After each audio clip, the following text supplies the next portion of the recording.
Greetings and welcome to, well, the middle of bloody nowhere. I don't really know where I am, to be honest. Somewhere around Polegate. I've just delivered to this quaint little country cottage here, and I'm going to drive back to Brighton. Come and join me.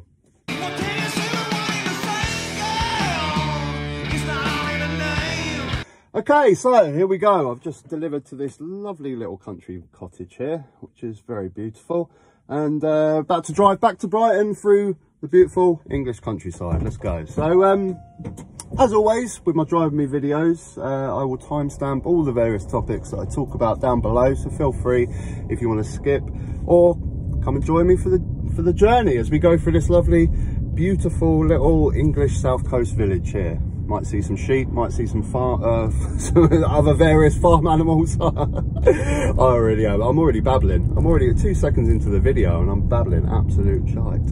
Right, okay, so today's topics, various topics I want to talk about. I want to start off on, well, let's negotiate these cars first through these very narrow country roads. I want to start off on Sunday. I don't know if any of you guys watched the Sunday roast with Alex and Max. Always enjoy their videos.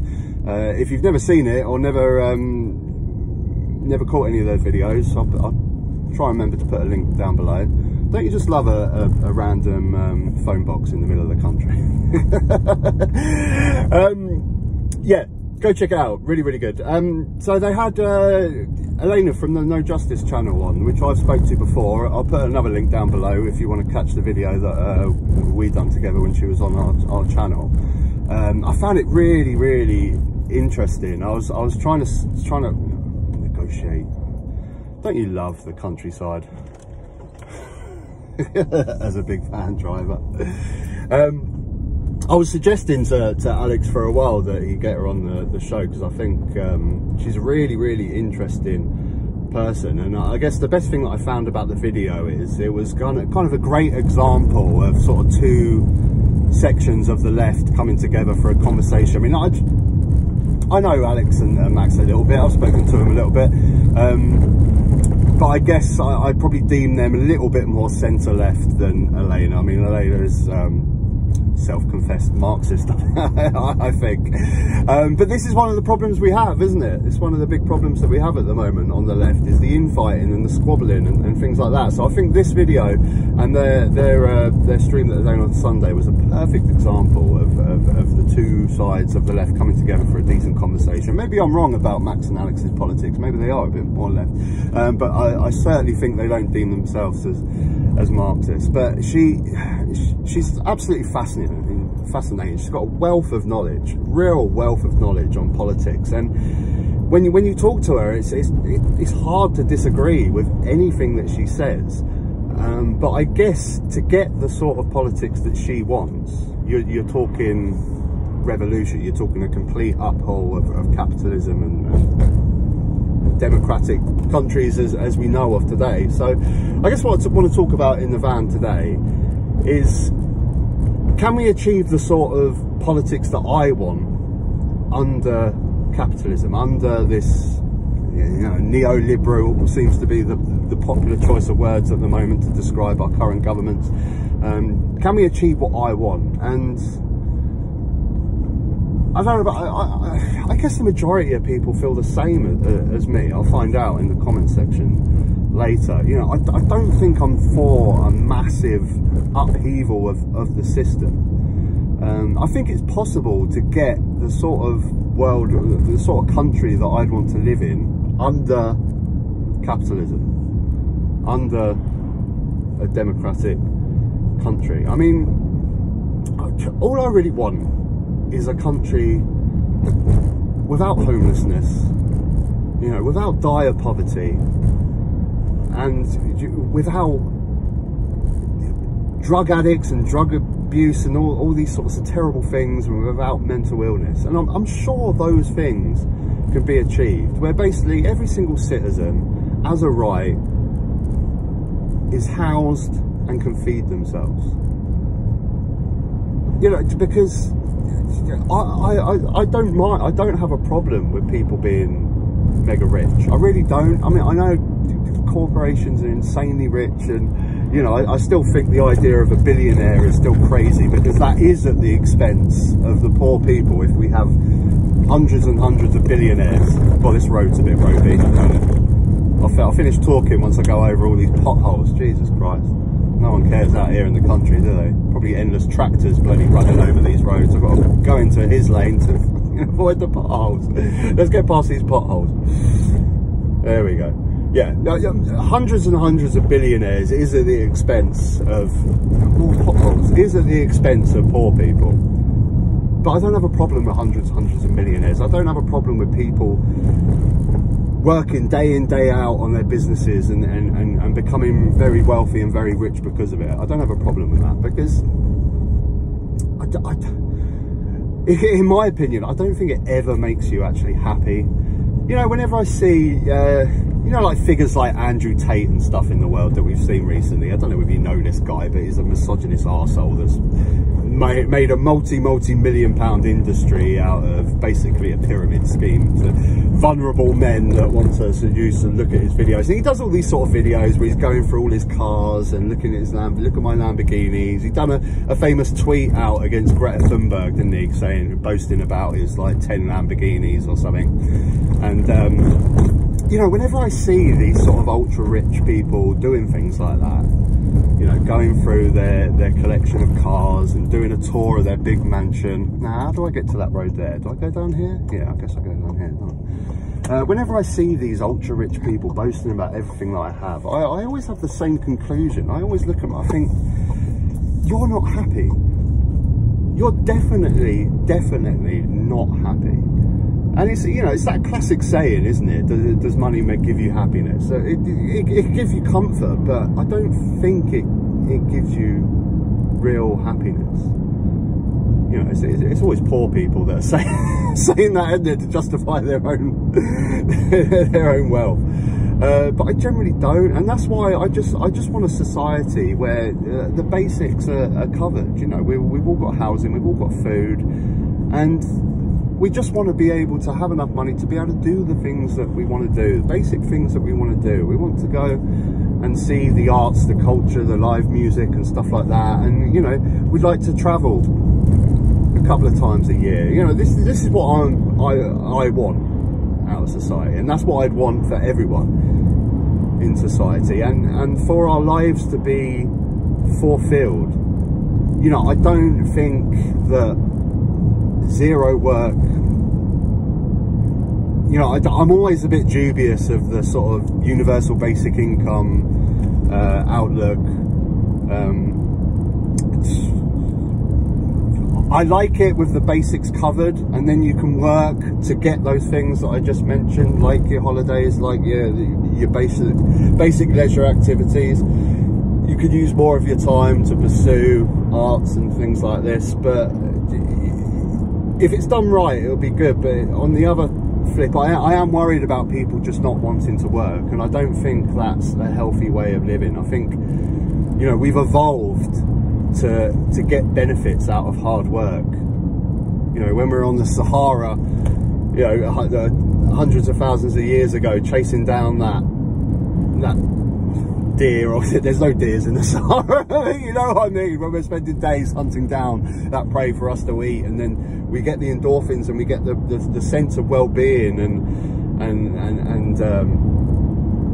a community spirit where we've all worked together for the same task. You know, I'm scared that some of those things will be lacking with people not working, things like that. I really am babbling now. I'm going off topic from the original thing that I said. The original point that I wanted to make is, can we get these things under capitalism? And I don't know. I mean, I guess the best examples for this will be, you know, your Denmarks, your Swedens, your Norways and such. I guess they've got the closest to it, where, you know, they always hit the tops in happy index. But I don't know enough. Maybe I know a lot. I get a lot of viewers from those countries. Maybe you can let me know in the comments. You know, do you still have homelessness? Do you still have poverty to a level in those sort of countries? Because if you can't eradicate that through capitalism, which I think is something that is definitely possible to do, then that'll answer the question, because poverty, homelessness, all those sort of things need to be eradicated. And if you can't eradicate it through capitalism, then I guess that answers my question, really. Because I mean, like during the pandemic, we proved that we can home all our homelessness, all our people that are homeless. You know, we put them all up in hotels. I do love this part, Seven Sisters. It's a beautiful part of the south coast there. But we proved that we could do it. I mean, I know there were circumstances leading to that, the fact that we had COVID and the hotels weren't being used, but you know, that housing can be easily put together, and you know, we showed that we can do it. But it's more, I think it's more about combating the actual problems that get people into being homeless in the first place. You know, alcoholism, drug addiction and stuff like that, these are all massive factors into why people end up homeless in the first place. If you can eradicate those, then the cost of housing for homeless people drastically goes down. And I don't want to go into this topic again, because I've done this on many opinions. My opinions on drugs, legalization of drugs and treating it as a health matter, not a criminal matter, and getting help for people that are drug addicts, taking the industry away from criminals and taxing it, putting it under the umbrella of the NHS, and using that money to help people and educate kids to stay way clear of drugs is a much better option for me, which will help massively with homelessness. But yeah, what's your thoughts, guys? That would be my overriding question here. Can we achieve what I just mentioned, which is basically no poverty, no homelessness, and food and shelter for every citizen in the country? Can you achieve that under capitalism? Give me your thoughts. That's what I want to know. That's what I want to know today. I do love driving around here. This is the benefit of my electric van, because I always drive this way to Eastbourne, because it saves on the battery. I'm not driving down the dual carriageway at 60 miles an hour along the top, so I get to take in the nice scenic route and the guilt-free scenic route going this way. Other topics, what else do I want to talk about today? So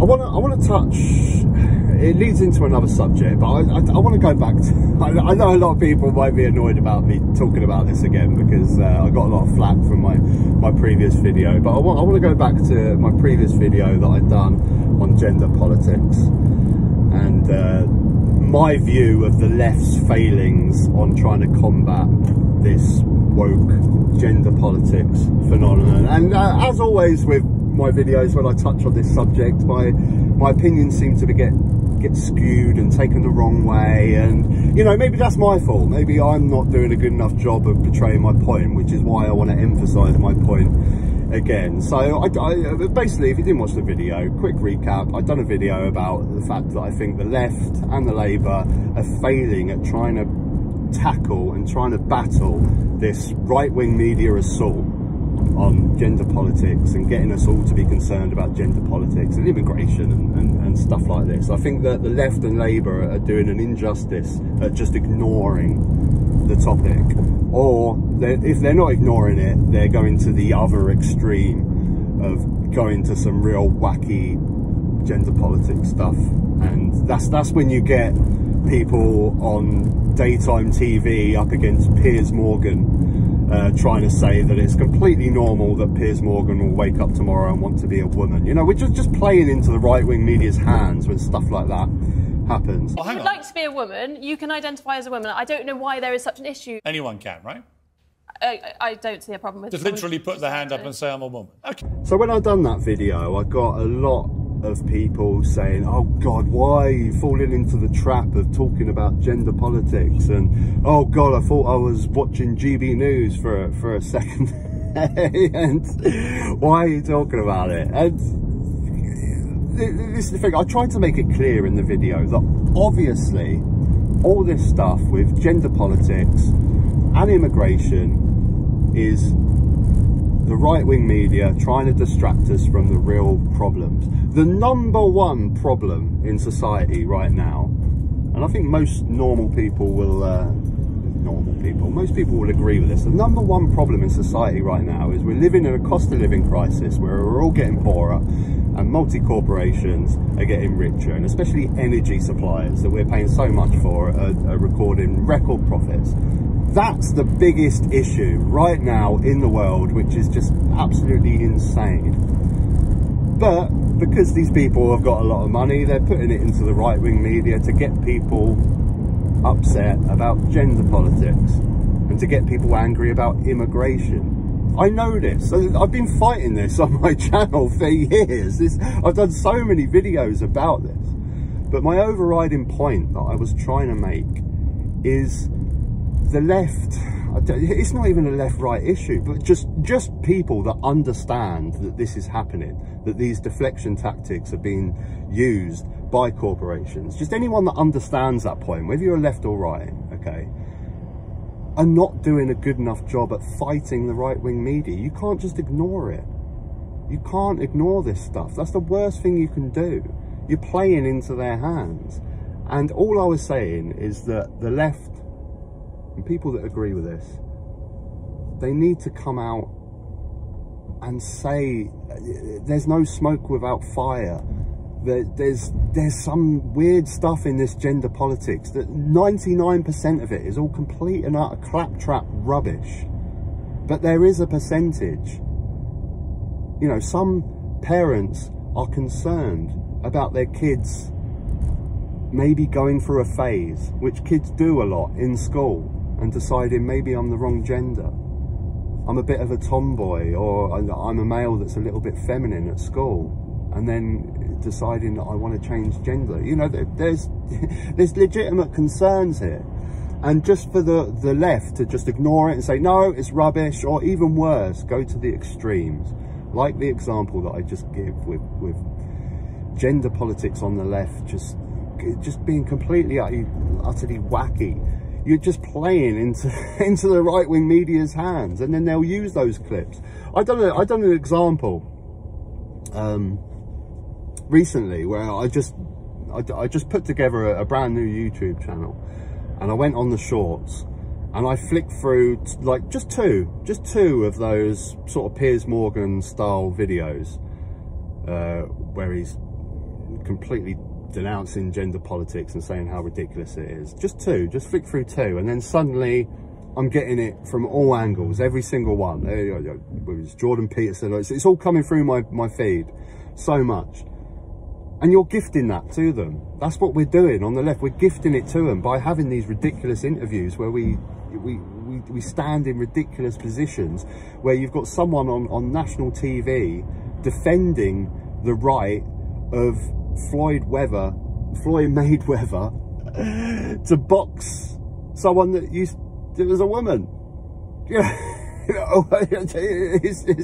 Floyd Mayweather suddenly decided to transition and going into someone's defending that. Absolute How garbage. could you possibly countenance putting Floyd Mayweather, the most dangerous boxer pound for pound, arguably in the history of boxing, into a ring with women born to female bodies? This is where the argument becomes utterly ridiculous. And it's not transphobic to say so, it's common sense. Someone on the left is defending Floyd Mayweather going into a boxing ring with a woman if he decides to just one day wake up and transition. You're feeding them. You're feeding them this garbage. You need to stop. That was my overriding point. And I think a lot of people thought that suddenly I was just starting to, I don't know, I was going to start making videos about gender politics all day long, and it's not that. For years and years, I've been making videos on exactly this point, to try and show a mirror up to how ridiculous this right-wing media is. But we can't fall into the trap of just ignoring the fire within the smoke. I don't know. What's your thoughts, guys? Have I cleared that up more, my point, or have I just made it completely more oblivious? I don't know.